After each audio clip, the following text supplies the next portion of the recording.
لو انت موجود على صفحتنا النهارده، ولو انت شفت الزوم ده، يبقى في رسالة ليكم. طبعا مع التقدم التكنولوجي السريع ووجود الانترنت في كل مكان في العالم، غير ان المجتمع كله تحول لعالم رقمي، كان لازم يبقى فيه اونلاين بيزنس علشان نواكب التقدم ده. طبعا زي ما كل احتياجاتنا بقت اونلاين، بنشتري كل متطلباتنا اونلاين وبندفع فواتيرنا اونلاين، فلازم كمان ان يكون شغلنا اونلاين علشان نواكب التقدم ده ونعرف نتغلب على احتياجاتنا دي. كل مرة بنطلع مع ناس حلوة من وسط الكوميونتي الجميل بتاعنا، وانا بشكر الاونلاين بيزنس علشان عرفني على الناس الجميلة دي من مختلف البلاد. اهلا بيكو. دلال من سلفانيا، اهلا بيكي. أسماء من نيويورك، عاملة إيه يا أسماء؟ أهلا بيك، هيلدا الحمد من لله. أستراليا، عاملة إيه؟ تمام، مستوفي. آم، أنا مبسوطة إن أنا معاكم. يا دلال، حابة أسألك إيه أول الخطوات علشان ندخل الأونلاين بزنس؟ مساء الخير، ازيكم جميعا؟ اهلا بيكم، مبسوطه ان انا معاكم النهارده. شكرا يا مريم على المقدمه الجميله دي. ميرسي. اوكي، انا حابه اعرف هي خطوات الاونلاين بزنس عشان تقدر تجوين الاونلاين بزنس. اول حاجه هو الايميل. الايميل هو اول خطوه. بتكون مضمونه 100%، وبيكون امان للشخص اللي عايز يجوين. ازاي تقدر تبقى توصلك المعلومات والفري ويبنار بطريقه امنه ليك ولينا. آه، اول حاجه لما بتدينا الايميل بيوصلك الفري ويبنار اللي هو يعتبر ورشه العمل المجانيه. ورشه العمل المجانيه دي بيكون فيها فيديو موثق عن الاونلاين بيزنس، بيديك خلفيه مبدئيه عن الاونلاين بيزنس. دي اول خطوه عن الايميل. تاني حاجه هي خطوه ال 149، وهي خطوه العضويه او الممبرشيب. ودي بتدفعها مره واحده فقط. وكمان ريفاندبل. يا بتدفعها ليه؟ عشان تقدر تخش تدرس البيزنس كاملا. والميزة في دي بيكون معاك منتور بيدلك أو بيجاوب على كل الأسئلة الخاصة أو الاستفسارات اللي أنت بتواجهها أول ما بتخش تعمل دراسة البيزنس. بيكون عندك أسئلة كتير لأن هي معلومات وتفاصيل كتير، فطبعا بيكون عندك أسئلة آه، عن حاجات معينة وخطوات معينة في البيزنس. فبيكون معاك المنتور ده بيجاوب على الأسئلة بتاعتك. دي تاني حاجة في طريقة العضوية أو الممبرشيب. وزي ما قلت هي ريفاندبل، يعني بتدرس البيزنس كاملا. بيديك شهر كامل تقدر تدرس البيزنس فيه. وكمان يعني كملت وناسبك البيزنس ولقيت ان البيزنس تمام. بنعمل لك حاجة اسمها كوتشنج كول، وبنبتدي من هنا وبنعمل لك اكسس للتريننج. لو درست البيزنس والبيزنس مثلا ما نسبكش او ما نسبكيش، بتقدري تعملي حاجة اسمها ريفاند ريكويست. ودي بتوصل لك المبلغ تاني في خلال 24 ساعة بتسترد المبلغ. فدي حاجة طبعا جميلة جدا انك بتدرس البيزنس في شهر كامل. مفيش حد بياخد شهر كامل في دراسة البيزنس الكبير قوي، اسبوع او اسبوعين، وبتكون كونت فكرة كاملة عن طبيعة العمل. تالت حاجة هي لو تمام ودرست البيزنس وكله تمام، تالت حاجة هي signing the paper. الأوراق المطلوبة عشان تبقى official business owner.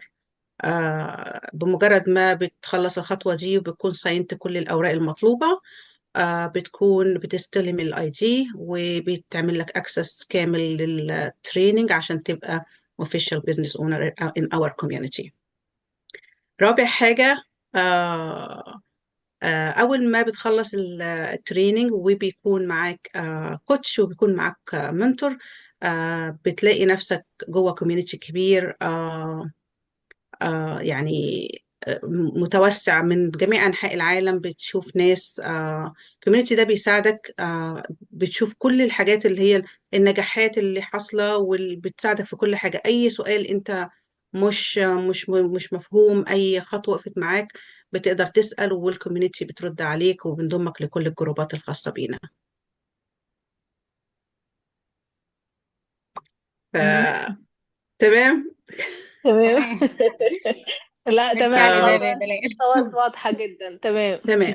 مفصل. بمناسبة يعني إن إحنا خلصنا الخطوات اللي هي نقدر نبتدي بيها البيزنس، وكل حاجة بقت واضحة. ممكن أسأل أسماء وأقول لها سؤال وهو مهم جدا ودايما بنتسأله.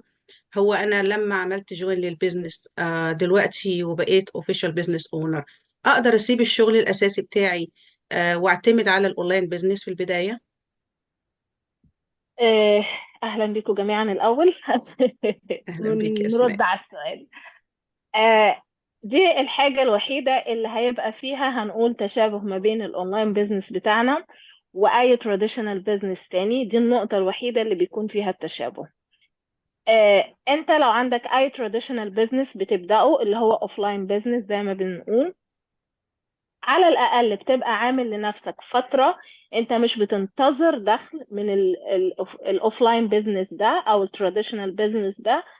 بتبقى على الأقل لمدة سنة، وأي حد في أي مكان عارف الكلام ده. الاونلاين بيزنس بتاعنا، انت لما بتجوين البيزنس زي ما انت قلتي يا دلال، في عندنا تريننج. انت بتبدأ تدريب.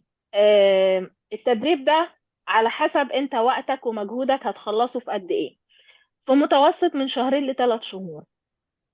دي اول حاجة. في ناس طبعا وقتها يسمح باكتر فبتخلص التريننج اسرع. في ناس وقتها لا محدود، ما بين شغل وبيت وهكذا حاجة، فهيبقى وقتها اقل، فالتريننج هياخد معاها فترة اطول. تمام. دي بتختلف فترته من شخص لشخص تاني. فاحنا بنقول ادي فترة مثلا متوسط ال3 شهور، ده كده انت في التريننج. بعد كده انت بتدي لنفسك فترة اللي هو بتبدأ فيها البيزنس بتاعك، على ما تبدأ تعرف ان هو تعمل انكم من خلال الاونلاين بيزنس ده. ما ينفعش نقول لك اه انت هتبدأ بيزنس النهاردة بكرة هتعمل دخل. مفيش اي بيزنس في العالم هتعمله هتبدأه النهاردة تاني يوم هيعمل لك دخل. مم. وده بيزنس، يعني احنا بنقول لك ده بيزنس. فانت طبيعي بتدي لنفسك فترة ان على ما تبدأ تستقبل انكم من الاونلاين بيزنس. مش هنحدد الفترة، هنقول ولو فرضنا هنقول في المتوسط من 6 شهور لسنة. بعد ما انت خلصت التدريب تعرف تعمل لنفسك انكم. وده برضو بتختلف من شخص لتاني حسب الوقت والمجهود اللي هو بيحطه في البيزنس ده. صح يا تمام. أسماء. مهم. بس فهي اختلافات من اشخاص للتانية. هي نقطة وده كمان في الموضوع الأوفلاين بيزنس، يعني هو بالمقارنة بين أوفلاين بيزنس وأونلاين بيزنس، أنت لو بتعمل أوفلاين بيزنس على أرض الواقع بتصرف عليه كل المصاريف دي وما بتنتظرش منه دخل على الأقل لمدة سنة. بالظبط وحتى بالظبط. الدخل اللي دخلك في خلال السنة دي عشان انت عايز تكبر المشروع او تكبر المشروع بتاعك ده، انت بتاخد كل الارباح وتروح حاططها تاني وتدورها تاني في نفس السيركل عشان المشروع يكبر. فطبيعي اول سنة او اول 6 شهور انت مش منتظر منه دخل، لان انت بتحاول تكبره، فكل انت همك لسه اوريدي بتحاول تغطي المصاريف اللي انت بدأت بيها البيزنس بتاعك. بالظبط بالظبط صح صح يا كده. اسماء. ده مهم. غير المصاريف التانية كمان كل شهر إذا كان امبلويي وفواتير وحاجات كتيرة اه. في اه. يا مهم. يا دي طب حاجات انا ده كده بخلافها فعلا. يجيبني للسؤال بقى اللي انا عايزه اساله لهيلدا.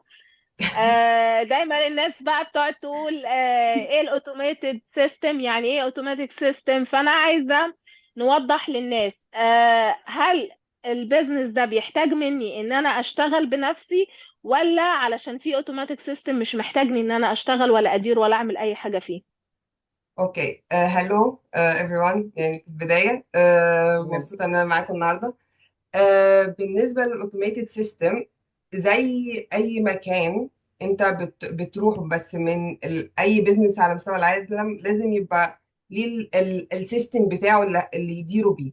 لأن من غير السيستم أنت هتبقى قاعد 24 ساعة على 24 ساعة ومش هيكفيك وقت كمان إن أنت تشتغل. لأن السيستم وظيفته إن هو يعمل لك الحاجات المتكررة زي الإيميلات، ان هو يعمل ريبلاينج وكل حاجة متكررة في اليوم هو السيستم بيعملها. فدي بتبقى 80% من الشغل هو اللي بيعملها الاوتوميشن سيستم.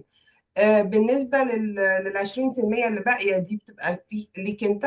انت طبعا بتشتغل على نفسك، وبتعمل الجزء اللي هو بيبقى المتبقي عليك، اللي هو الماركتينج، ده الجزء بتاعك اللي انت بتعمله. وكمان بتساعد البارتنرز اللي بيبقوا داخلين معاك او تحتك، بتساعدهم في التدريب. فده ناحية تانية، لأن أنا دايما بقول مش كله ماركتينج، لأن طبعا مسؤوليتنا ان احنا نساعد اي حد بيبقى داخل في التريننج اللي احنا عدينا فيه قبل كده، فبنساعدهم ان هم يمشوا فيه خطوة خطوة، وان هم يبدأوا بسلاسة من غير اي كلاكيع وكده. فعشان كده بنقول الكوميونتي مهمة جدا، لان انت في اي فترة وانت ماشي في الخطوات بتاعة البيزنس، ممكن من غير اي كوميونتي، من غير اي مساعدة، من غير اي ما حد يديلك نصيحة، هتوقف. مش هتحب ان انت تكمل ولا هتحب ان انت تنجح. فعشان كده انا شايفه ان الكوميونتي، لما احنا عندنا كوميونتي كبيره قوي فوق ال 200,000 حاليا، تقريبا وصلنا 230. فهم كلهم بيساعدوا اي حد وبيغطوا اي سؤال بيجي. فانت مسؤوليتك انك تتعلم وتنمي نفسك وتنمي السكيلز اللي عندك، وبتكتشف سكيلز كمان جديده عندك. ف... وفي نفس الوقت بتعمل الجزء بتاع الماركتينج، وده بيغطيه التريننج، بيعلمك ازاي تعمل الجزء بتاع الماركتينج خطوة بخطوة. حتى لو ما كانش عندك السكيلز بتاعت الكمبيوتر، بتلاقي نفسك من كتر ما هي التريننج مبسط لأي حد. يعني ممكن حد فوق ال 50 سنة يدخل ويلاقي نفسه ان هو يعرف الكمبيوتر ده اديله قرن، مش لسه بادئ فيه، من كتر ما التريننج مبسط خطوة بخطوة يناسب اي حد. فده عشان كده بنقول السيستم مهم، لان وانت نايم بتلاقي السيستم بيرد على الايميلات مكانك، وانت وانت واقفه في المطبخ بتعملي اكل بتلاقي السيستم بيرد مكانك وبيبعت ايميلات. فده اهم حاجه بصراحه، لان آه، اغلب الناس بتدخل الاونلاين بزنس از يعني بلان بي، فما بيسيبش طبعا في البدايه شغله. فبيبقى يعني مش قادر ان هو يحط كل وقته، فلازم يكون في اوتوميشن سيستم يغطي له الجزء اللي هو غايب فيه في الشغل الاولاني بتاعه. فدي التبسيطه بتاعت، اتمنى ان انا كنت غطيتها يعني ووصلت لا المعلومه تمام. بشكل كلير يعني. تمام. تمام، غطيتيها خالص. بس عايزة أقول كمان للناس اللي هي بتدخل ديت تسألنا، عايزة أعرف كل المعلومات عن الشغل، انتوا بتشتغلوا ايه؟ عايزة أعرف كل المعلومات عن الشغل. يا جماعة احنا عندنا اوتوماتيك سيستم بيشتغل 24/7، وعندنا لازم تمشي معانا ستيب باي ستيب علشان تحصل على كل المعلومات زي ما هيدا قالت كده. لكن بالنسبة للناس اللي داخلة سريعة ديت، يلا عرفني كل المعلومات، لا إما هطلع لا إما عرفوني وكمان بسرعة. زي ما اطلع. قلت، في ناس عندها شغلها، أيوه. وفي ناس عندها بيتها، وفي ناس عندها أولادها عايزة تقضي معاها وقت. لو قاعد قدامك يشرح لك بيزنس كامل كامل متكامل من أوله لآخره، طب ما مش هيكفيه وقت. ده عايز يجيب لك وقت فوق اليوم علشان ينفع يشرح لك، فما بالك. لا، اللي يخش بسرعة كده قولوا له لا، طب روح اسأل كده على اي تراديشنال بزنس، قول لهم اشرحوا لي البيزنس بسرعة، خلينا نخلص بسرعة، انا عايزة امشي بسرعة، انا مستعجل. فما وانا فيش كمان عمري ما هعرف اشرحه زي ما الاوتوماتيك سيستم بيشرحه، زي ما هو مشروح في الفيديوهات. عمري ما اعرف اصوره للناس بالصوره المبسطه اللي بالفيديوهات بكل الحاجات وانك الحلوه اللي فيه. تغطي كل النقط، عشان انت كمان انت يس. جوه، فهتبقي منحازه قوي للبيزنس. مش هتبقي فير قوي وانت بتشرحيه، من كتر ما انت شايفه كل حاجه جوه وشايفه المميزات وهو مش شايف. صح. فلازم يمشي في الستبس عشان هظلمه انا كده، هظلم البيزنس انت فعلا. هتظلميه، صح. لانك انت شايفه كل حاجه ولو قال اي كلمه مش عاجبك انت هتتضايقي وهتبقي ف اه. اه مش شايف لو انت المميزات، هتطلع لازم من غير يمشي. ما تشوف حلاوته. بالظبط. غير فلازم كده يمشي. انا عايزه اقول حاجه برضو. احنا اخترنا موضوع الاونلاين بيزنس ده عشان توفير الوقت. لما انا هقعد اشرح لك كل ده، ايه هو ميزه الاونلاين بيزنس دلوقتي لما انت تاخد وقتي كله في شرح البيزنس؟